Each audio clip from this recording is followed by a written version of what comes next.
Thank you for joining us here in the Masters Hall of Fame World News. My name is Michelle Manu, and today we're joined by Senior Grandmaster James Culpepper. Thank you, sir. Thanks for being here today. It's an honor. Thank you for having me. Well, I wanted to just let the audience hear you tell your bio, and so let's keep it to where you started from martial arts and to today. I can do that. Well, I started martial arts in 1964. I'm from Dayton, Ohio. I was raised in Dayton and in a little city called Waterloo, Iowa. As I got older, my mom moved to Rockford. Illinois. Illinois, exactly. But getting back to Waterloo, I used to box. I was a boxing person. I boxed for the Waterloo Police Athletic Club. And our trainers, I had a trainer there for boxing, judo, and karate. And the ones that I can remember, that is the great to me, that made me stay in it, one was Gil Hansen. Gil Hansen was a police officer for the Waterloo Police Department, then he became chief. Then he moved to Des Moines and he became over SWAT, training SWAT. And he was, he took me to Des Moines where they had the state boxing championship and stuff, and he was a martial artist himself, black belt. And my mother did karate, so she got out and she put me in. I love it. And I was, 14 then. And the first movie that I saw when I was coming up, I think I was 15, that really made me fall in love with martial arts was Tom Lofton, Billy Jack. Okay. It was so good, I even tattooed his name across my chest.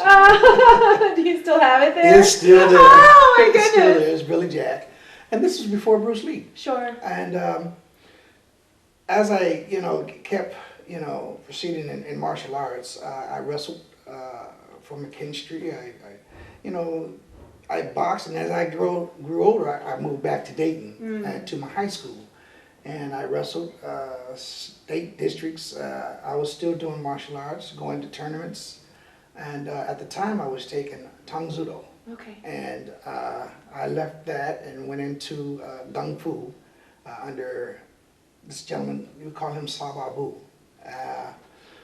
After that, in '69, I went into the Marine Corps. I stayed in Marines from '69 to '75. I'm a Vietnam veteran. Got out, went back to Dayton, and I left Dayton and moved to Rockford, Illinois. This is 1975. Okay, now, 75, I saw the movie Enter the Dragon. And that, it just like, wow. And I seen a little small part in the movie, and it was played by my instructor, and that's Steve Sanders. Well, it's Sijo Steve Muhammad right now. And I came out here looking for him. In '76, I found him in '77. I've been with our system, BKF, Black Karate Federation, since 1977. Now I am a senior grandmaster under Sijo. At this moment, I'm his highest ranking in BKF. But I do have people that's senior to me, but there's a catch to it. They're senior to me, I always respect them as seniors to me, but they're only affiliated because they're not members of BKF. I see. You have to have a membership card, Sure. and they don't have one. And Sijo is rebuilding now as we speak. And it's a wonderful journey because I followed him from day one. He moved to Atlanta, Georgia, and when he moved there, he moved away from California, but he didn't move away from me. Right. So I've been in contact with him every day. And you're going there. And I'm going again. Again, this 27th and 28th, he has a seminar coming up in Atlanta, Georgia. And it's www.bkf.org if you're interested. Getting back to me, I've done a lot of studying under, Kenpo, under Sijo. Now, Sijo was trained by Daniel Santos, which was Ed Parker. Right. Yeah, and Chuck Sullivan was another one. And it was like a family knit thing, but Sijo took it and developed his own, which is called Ken Wing Taiba, which means Kenpo is just for your base, Wing Chun, hand trapping, Tai Chi, fluidity, and boxing, timing and targeting. And he put it all together. So that's why we call it Kenpo Taiba. It was named a couple of other names back, before, but this is the final name that he has come up with. Other than that, myself, I'm more of a street awareness guy. Blacktop awareness is what we call it. Okay. And the traditional part of martial arts is beautiful. It's real beautiful. Very. But now it has to be to the part where you have to learn how to cut time. Because on the streets you might have 3 to 5 seconds. Anything, you're out there. Correct. So it's all of it is valuable.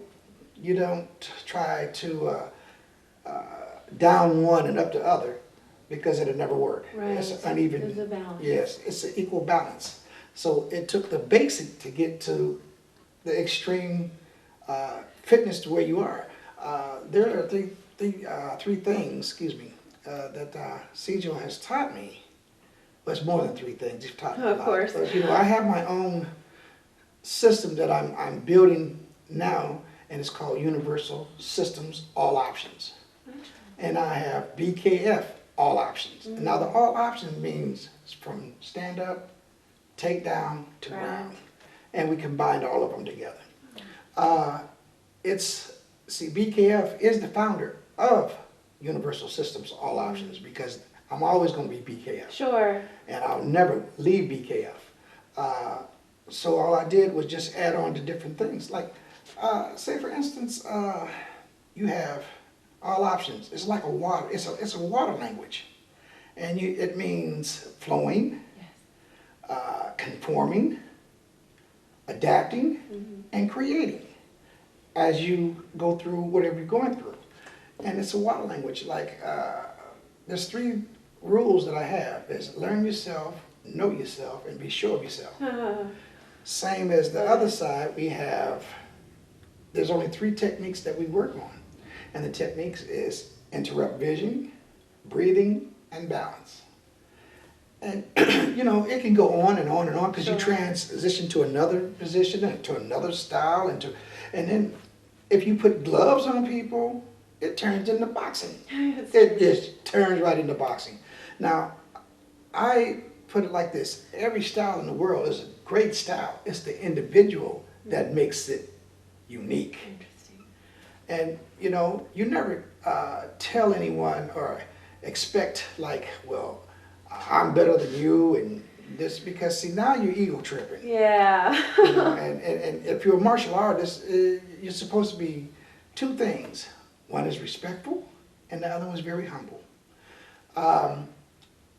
As I have went across the journey that I'm going across, I see people every day of their life that uses martial arts and they really don't even realize what it is, But it's one thing that I have learned, and I want everybody that hears this to know this. A woman's body is built for fighting. Oh, I thank you. Oh, yes. I did not expect that. Oh, yes. Oh, yes. It's Please because, continue. Yes, let me explain this. As a man, as a young boy, as a teenager, we have to do one thing in our lifetime. Women, as a young lady, as a little girl, do it automatically. And I bet you can't tell me what that is. Probably not. You post on your hips. You just sit back and and your hips speak. It's a water language. You have to read the body. And all it is in martial art is hip movement. And we train ourselves to use our hips for torquing power, for turning power, for offline. Women already do that. They automatically do that. So you're like a cat. Actually, it's just like somebody, oh, what you slapped me for? And now you want to get mad. You didn't see it. And I've always learned the worst pain that you can receive is not knowing where it's coming from. That's the worst pain that you can ever receive. And everybody said, no, I don't think that's right. Well, take for instance, one of my students one day, he's a barber, and he was talking this, that, and the other, how quick he was, and he bent down and the chair flipped up and hit him in the face. And he went back, he said, oh, that hurt. I said, well, did you see it coming? No, I didn't. but it hurt. Right. It just caught him off guard. But let me wind this down a little bit. To me, I think that this day and this time is a lot easier from back in the day, from the 50s to the 60s to the 70s, because they trained. They were out there using socks, putting around their knuckles and getting out here, and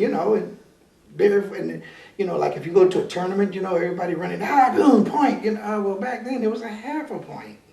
So the pioneers that have come up before us showed us it was an easier way. And my instructor, he got his fingers broke all up and hands broke all up. We didn't have to go through that because he showed us there was different ways. Now, I have worked under a lady here in Long Beach, and a lot of people really don't know who she is. Her name is Shihan Zehelda Anderson, and she has a school down on 7th Street, and she is a Sanukas expert. And if you don't know what Sanukas is, it's stand-up jujitsu. Love it. Oh wow, she's amazing. She is amazing, and she just got into the Hall of Fame, Masters Hall of Fame. Excellent. Yes, and I think she's the only one yet. There's somebody else might get in there, but she's the only one right now there. And I've been around wonderful people like yourself, Soki. I've been, and it's a blessing that I learn not only the physical part, but the mental part. Definitely. It's within the spirit and your soul. Yes. If you don't have it there, then you're vacant. Well, not only vacant, you're lost. Yeah. Wandering. And you have to have it there. So that sums it up for me, where I went, where I've been, and where I'm going. I have got a chance to do something in my life, and right now, and that's to live properly. Mm. And by living properly, Sijo has four goals, 4 rules. The first rule that he has, law of life, is spiritually. Mm. The second law of life is dietary. Yeah. If you eat bad, it will come back. The third law is physical law. Yeah. And the fourth law is skill law. Now, you can have a skill in anything you want to have it in, but having those 4 right there, yeah. You know yourself, be sure of yourself, there you have it. Beautiful, tie-in. So is it anything else? I mean, I've covered from Waterloo, absolutely, there's Rockford, more. Well, it's such a great background and so much to draw from. So why do you love teaching? Because I'm like this. I want to be known as one thing, a person of giving. Yeah. And I would like to pass this on before I pass on, because you can't take it with you. That's right. It's not anything about being selfish. Sijo always taught us, if you be selfish, you're going to hurt yourself. Yes. Correct. Now, I do have people that dislike me, but you know what? I put it like this here, they can dislike me all they want. Uh-huh. All they get from me is a positive attitude. And that attitude is, I know the people who outrank me, I know the people who are there before me, and I give them their respect at all times. But when you say, well, he's not this, you really don't know. Yeah, and you ignore it. And no, you don't ignore it. You kiss it up to God. Stay blessed. Keep moving. Because see, one day you will find that path. And once you find that path, you're either going to take the right road or the wrong road. It's just like in living. You either live or you die. There's no in between. Right. And I want everyone to know that, BKF is not militant. Just because it's a Black Karate Federation, they're like, oh. Let me explain something. You have Japanese karate. Mm-hmm. You have Korean karate. Mm-hmm. Now you have a black man that has developed his own system, and so there's Black Karate Federation. So, everybody says it came from here, it came from there, and it came from here. Well, that's what makes the world go wrong. Everybody has their own opinion, but there's only one God. And we're all going to see him one day. True. Other than the martial arts, what makes me happy is that I know when I teach someone, I don't teach them to be good. I teach them to be better than I am. Excellent. And then once they come that point, I know I have taught what I'm supposed to. Because I can't stand out here and be in the sunlight and the honor light all my life. The next generation comes up, you must pass it on. Why would I want to teach somebody that I can beat all the time? That's not teaching them. You get out here and make me work like, oh, well now I'm going to have to dig deeper into my spirit and see if I can come up with something that I can survive through. It's not always about fighting. Martial means war, we know that. So now Sijo has called it martial science. And that's what it is. It's a science. It's, you're out here and you're discovering and developing new ways. And what makes it easier for you, what's good for you might not be good for me. Very true. What's good for me might not be good for you. So we each have our own philosophies. We each have our own patterns. And tools. And tools, right. Now, a lot of people say, well, I'm dangerous. Well, I wouldn't say I'm dangerous. You just become a body weapon, period. Sure. Within that, that's danger itself. But to tell somebody that you're dangerous, yeah, you are, because now you're not bragging. What you're doing is putting yourself out there on the front because you don't know what this person knows. You don't know where this person's been. It might be a bad day, you know, and you walk up and shoo. Well, I can sum it like this. I'd rather fight a man than fight a lady. Yes. Interesting. Oh, I've learned, let's go to martial science as far as a lady is concerned. Her instincts are double ours because women have this protective instinct from a birth, from child, niece, and they have that instinct built in. As men, we have to build on it. They're born with it. So you can say, well, I can do this and I can do that. Don't go to sleep. Oh my. That's martial. We're going to have men's self-defense against the woman pretty soon. No. Well, psychological warfare first, element of surprise. You can put me up there and I watch. Because my mother used to be, oh man. Oh, she sounds amazing. Oh, she was a wonderful, wonderful individual. Yeah. And matter of fact, to show you what, she only put me in the martial arts, she did better than that. She signed me up and put me in the Marine Corps. She's a smart woman. She put my age up 1 year, and I graduated from school, and next thing I know, I was in the Marine Corps. But to make this story very interesting, let's get back to the basics. Well, actually, I want to interrupt you. I want to know more about, you're a multiple Hall of Famer, and I wanted you to talk a little bit about the Halls of Fame in which you've been inducted and what those inductions meant to you. My first Hall of Fame is this right here, United States Martial Artists Hall of Fame. And that's in Maryland, Frederick, Maryland. And it's... they're actually in their 39th year. Yes, it's Supreme Grandmaster William A. Rankin. He is the CEO of that. Okay. And I was inducted into that in 2011. I just got another letter from him that he wanted to induct me into the Grandmaster of the Year. Oh, excellent. That's wonderful. I was in Masters Hall of Fame. Ta-da! Ta-da! Oh, you got a bigger one, huh? Bigger one, but that was prettier on you. That's right, I put that on. Okay, then I was inducted into that, I think it was 2012. Okay. 2012. 2013, I was nominated for International Karate Kickboxing Hall of Fame. Oh. And I was put in that, I was inducted into that last year.